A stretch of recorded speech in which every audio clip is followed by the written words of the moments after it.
Tényleg. Hogy én nem nagyon hiszek ebbe az előrehozott választásban, mert túl erős kommunikációs fegyvert adna a Tisza párt kezébe. Ugye azt lehetne mondani, hogy tessék, olyan gyenge már a NER, hogy a Tisza párt előtt tulajdonképpen meghajtotta a derekát, és hát behódolt ugye a Tisza párt akaratának. Ez az egyik, és a másik meg az, hogy... Nagyon bíznak az osztogatásban is. Hogy igen, hát azért láttuk a repülőrajtot, nem volt rossz, nem? Tehát egyből földbe állt a történet, de majd most jön a pénzeső, valóban, ugye, mert a magyar állam az annyira kegyes, hogy kamatot fizet.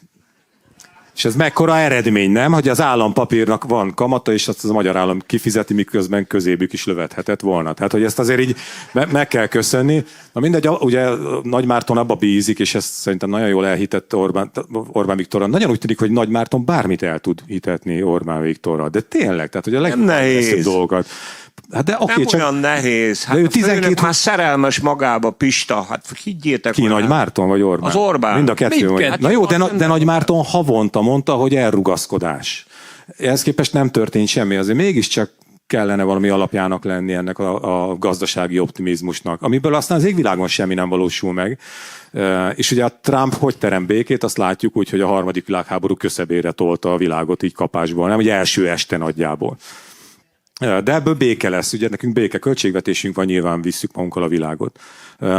De azért nem hiszek ebbe a előrehozott választásba, mert ahhoz, hogy azért most már neki kéne kezdenie a Fidesznek úgymond állni ennek a történetnek, ahhoz nekik azt kellene látniuk, hogy másfél év múlva hogy fog állni a Fidesz, és nem az, hogy most mi.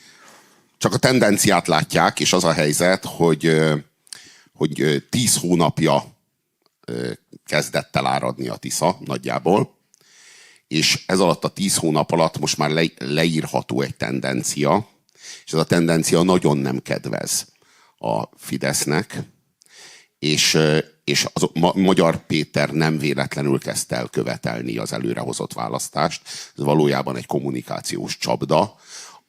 Az 25-ös évre tervezett költségvetés annyira túl van tervezve, hogy bőven beleférjen egy előrehozott választás.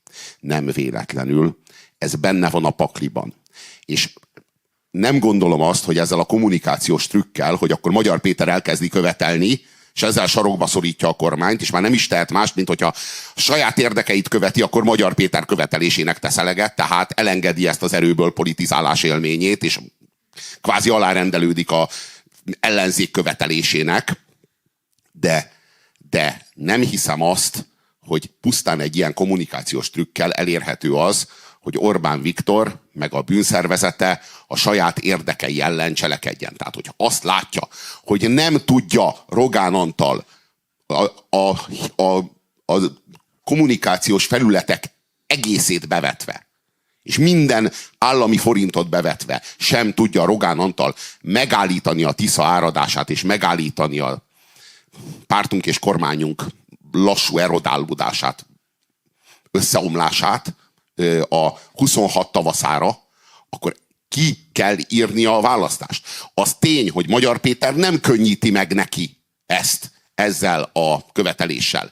De nem hiszem, hogy ki fogja várni Orbán Viktor azt a pillanatot, amikor már késő. Majka papa színeváltozása. Fábry Sándor kiállása, kipofázása a kórusból. Ezek nem véletlenek, ezek jelek.